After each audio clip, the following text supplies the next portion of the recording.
Dan keempat yang membatalkan mubtilal wudu, membatalkan wudu ialah talaqi basyaratai zakarin wa unsan. Talaqi maknanya sentuh, bertemu dua kulit laki-laki dan perempuan. Bertemu kulit laki dan perempuan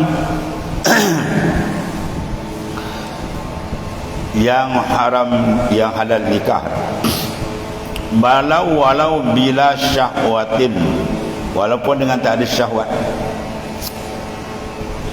Ya, disentuh tu batal dia sembahyang walaupun tak ada syahwat.